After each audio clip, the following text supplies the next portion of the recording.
Okay, I'm not gonna do that. If I knew how to sign language, I'd probably sign the whole review. I don't know how to do that, though. I don't know if I'd even be able to do that. Okay, so the movie's Hush. Which was... Steelbook's fall down. Movie came out in 2016. Directed by Mike Flanagan, who brought us Oculus, Ouija, Origin of Evil, aka The Good One, Doctor Sleep,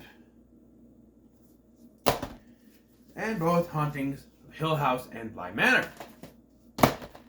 And, Before I Wake, which I just recently reviewed, and Absentia, which I'm going to review.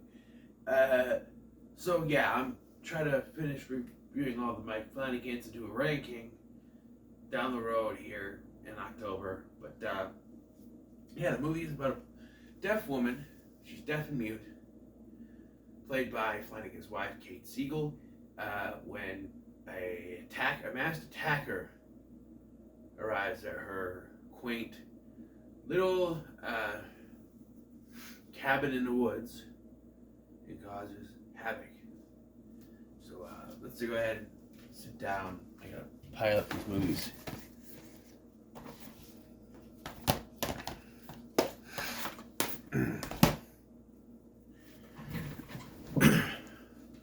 So,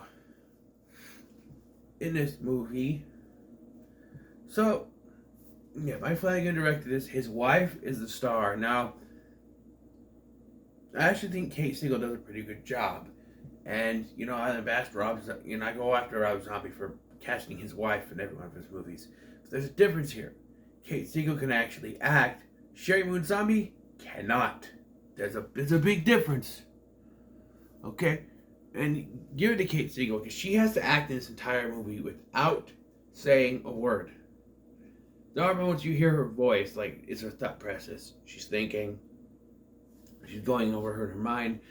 Thought process, I can do this. No, he'll give me do this, do that. No. That sort of thing. Her character is a writer that is writing this book. She already wrote a book called Midnight Mass, which is a nod to something that Flanagan has wanted to do. He has in this and Gerald's Game that hints to his eventual Netflix series, which I guess I want to watch down the road.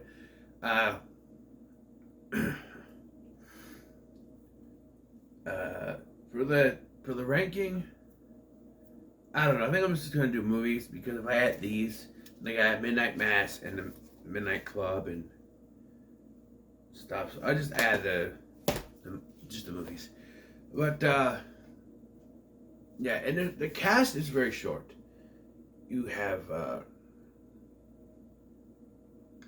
Kate Siegel, of course. You have the actress who plays Sarah, the next door neighbor and friend. And then you have Killer, played by John Gallagher Jr., who was in 10 Cloverfield Lane is what I know him from, and the Belko Experiment.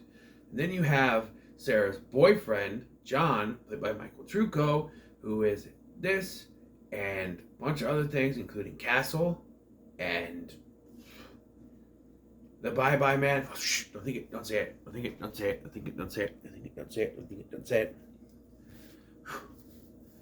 Got out of that one. That's it. There's maybe a picture of an African American man that's supposed to be her ex-boyfriend, Craig. And then there's one actress that plays her sister. It's only in one scene. So,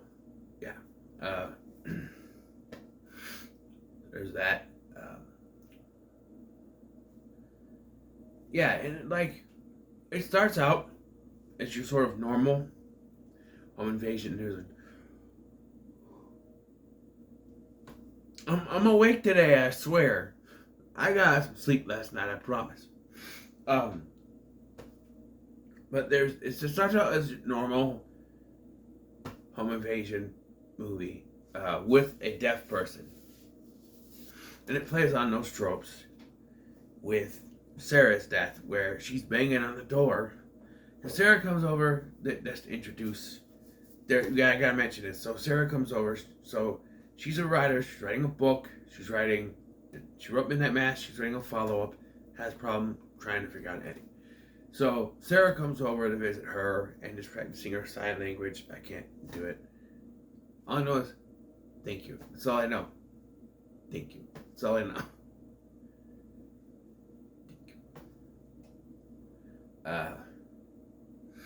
But she comes over.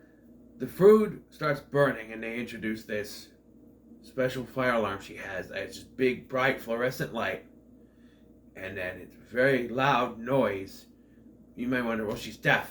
Was it the loud noise? Well, apparently it's purposely very loud so she can feel the vibrations if she's like asleep or something. And yes, that does come back. I'm like, that's a plot device that's introduced in the beginning is going to come back towards the end and help out. Sure enough, I was right. So we're introduced to Sarah here, and then Sarah's like, hey, could you come over? You want to come over for a movie? John will be home. We can watch a movie together. What if she had said yes? Then they'd both be dead very quickly?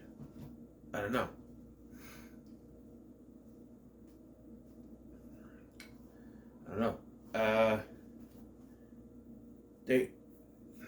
There's one thing that I don't think was needed in this movie. It's the ex-boyfriend stuff because it's never explained.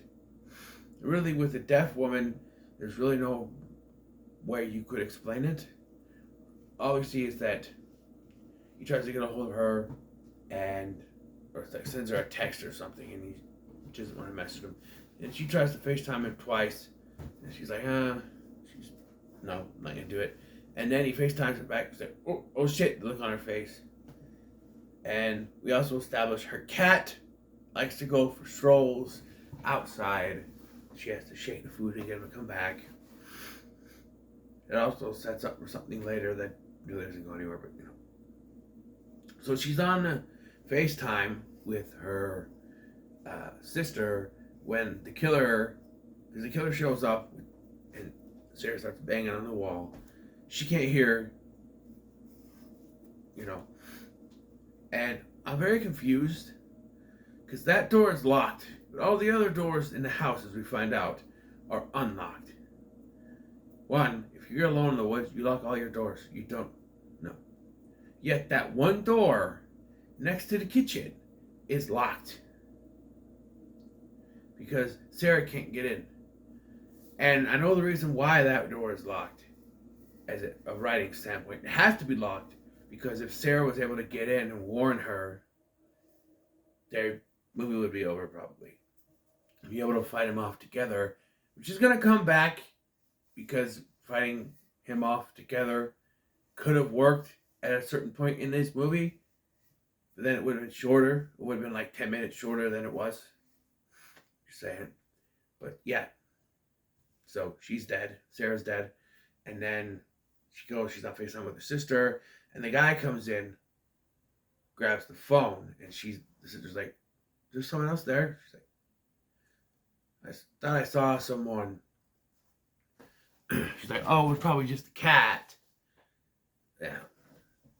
Was it? This guy starts messing with her, using her phone to send the messages. And I like this. I don't like the guy, but this guy is smart. So he realizes that she's deaf because he did that, and he's just kind of he starts tapping on the window. Nothing. There's nothing. And she can't hear it, and he realizes she's deaf. So he messes with her. He takes her phone and starts sending pictures of her. And I love Flanagan's camera work and even the sound design because sometimes, we can hear things. There's maybe 15 minutes of dialogue in the entire film, but you hear sounds. But when it's her point of view, you don't hear it. And I love that. But you get this nice camera shot that follows her and shows when she first sees the killer. Of course, he does fuck all to try to do anything, and she goes and shuts and locks the doors and locks all the other doors. And, he He's there, and he takes his mask off. Because she writes on the window, boyfriend coming back. Have not seen your face. Won't tell anyone. Like, have not seen your face. No one to tell. Or can't tell, whatever. Boyfriend back soon. But he was there when they were having a conversation, so he knows, no, he's not coming back. She's all alone. And he takes off his mask, and I'm like, okay, you're just revealing who you are. This is another tactic to mess around with her, because he does this so that he could talk to her. He's like, can you read lips? And she's just like, nod your head if you understand me. He said, and this is cool too, because she's deaf, so she doesn't have to hear him. The door is shut the entire time. He's not, there's not have a door talking to her. Basically, he tells her that he could kill her right away, but he's gonna have fun with her. So it becomes a game of cat and mouse. She tries to hide, and he somehow figures out where she is and takes Sarah's dead body and knocks on the door. It has like a little puppet. He's a sick, sadistic motherfucker. And there's this game of cat and mouse, right? He has a crossbow, which he shoots off a couple times in this movie, but she's able to get a hold of it.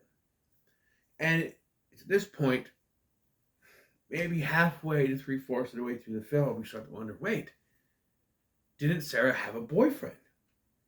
She mentioned John. Is that her boyfriend? Just as you mention that, he shows up. And at first, you're thinking, oh, he could save the day, but then when something happens, you're like, okay, this guy's screwed. But, so he gets there, he knocks on the door, pounding on the door, asking for Sarah, because he knows Maddie's deaf.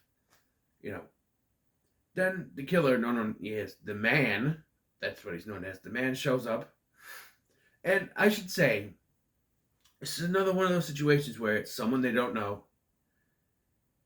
There's no real connection to him. But I think Mike Flanagan's writing makes it work, where this guy's just a sick fuck who wants to kill people, and it works. We don't get to know much about him, but the fact that we get to spend some time with the guy, they have an actual confrontation, unlike the open house, where he fucks around with them the entire time and doesn't even barely, speak to them. He's silent the entire movie. This one, he talks to them. He messes with them verbally, mentally, that stuff. So he pretends he's a cop with no gun, just a flashlight, which I guess is bright enough to fool him. He's like, hey, give me your wallet. He's like, hey. He's like, you a cop? A deputy. Well, barely. I'm like, this guy is dressed like a burglar. Why are you believing him? But you could see by this face acting of Michael Trucco that there's wheels turning in his head. There's something off with this guy. So he's asking questions. Like, hey, you do this, and then the man is also asking questions as well. He's got to get information on. Basically, hey, does Nanny have a boyfriend? No, I don't think so. She's usually by herself, And there's this cat and mouse game again with the power of the minds. While Maddie's up there trying to get the crossbow to work. She's having a hard time doing it for some reason. But he's like, hey, I think she keeps an extra key under a rock over there. This is so he can get a technical advantage and grab a rock. But just as he's about to bash the guy in the head, Maddie pounds on the window, distracting him, and he gets stabbed in the neck. I went, Maddie, you dumbass. First of all, I know she's deaf, which means she should be able to assess the situation before running into it, right? Because she's deaf. She doesn't have noise to mess with her, to distract her. So she should look at the situation here and see he's going to do something. He's grabbing something. He's got the rock behind his back. He's going to do something. He's going, she should, see how it goes. But even then, John gets a bit of advantage on him.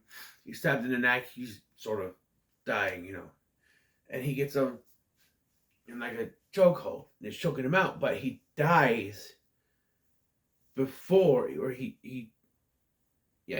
sort of dies before. He's not completely dead, but eventually, before he can finish.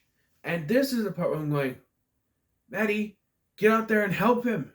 Like, the dude's got him in a chokehold. So all Maddie's got to do is come out there, grab the rock that he dropped, bash him in the fucking head. Movie over, save the day. John dies, but no, we gotta have like 10 more minutes of this movie. So instead, she shoots the guy with the crossbow. And then just stands there. He's like, eh. And then he pulls it out, runs after her. She goes to go in the house. She drops one of the crossbow bolts. She goes to grab it. Her arm is reaching out, and he slams the sliding door on it.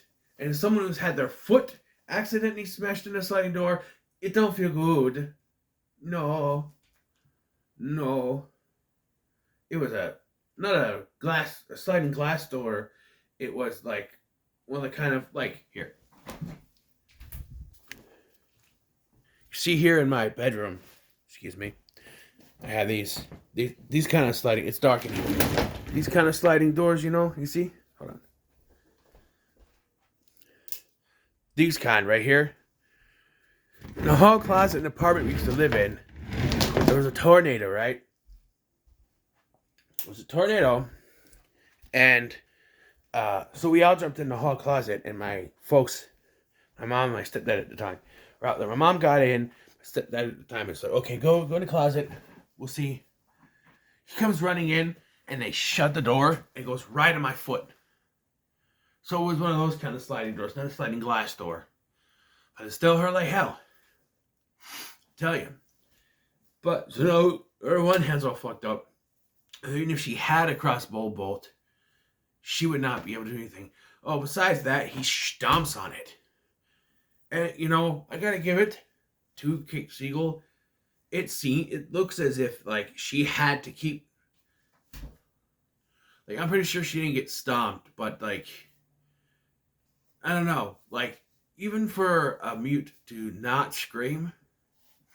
Earlier in the film, it seemed like she did scream, and the sound design was covering it up, but maybe not.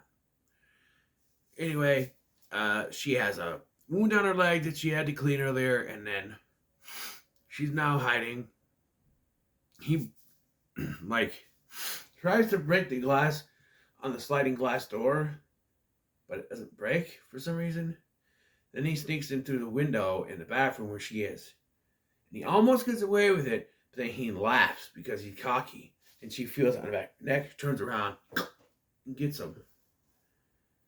That doesn't kill him, because she runs, but of course she's running out of blood, so she passes out in the kitchen. And you think, okay, this is it, she's dead. No, she even at one point writes, his description. She types it in on the computer and says, died fighting. And then shuts it off, so that whoever finds the laptop will know what the killer looked like. Smart.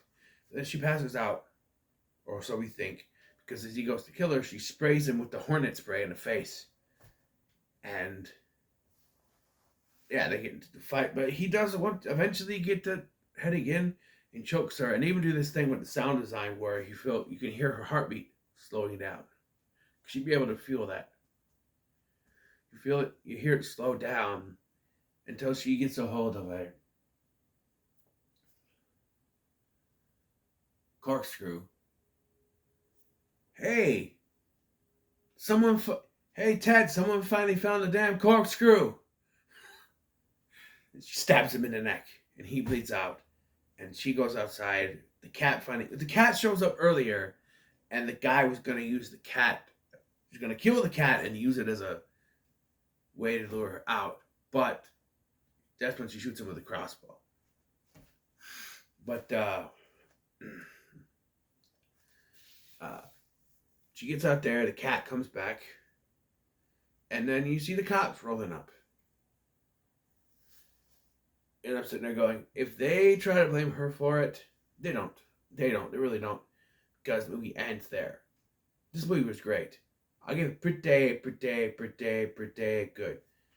I thought it was good. The only one I didn't really like was Before I Wake. That was down to the ending. Otherwise, so far, I have one more. Absentia, which is later this month, that I'm going to review for the channel. Just a couple days here, actually. The 24th is when it's scheduled. But, yeah, this was pretty good. So, what are your thoughts on Hush? Hush, I thought I heard a calling my name now, Hush. That's how they should have ended with the credits. It would have been cooler, like the cops are coming up. You get na na na na na na na na na na. Na na na na na na na na na.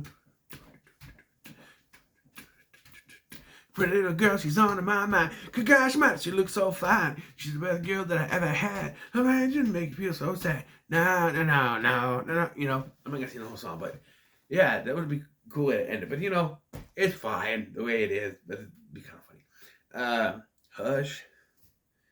Yeah. So what are your thoughts on Hush? So make sure to like, share, and subscribe. For watching, I've been Scotty, and I'll see you in the next one.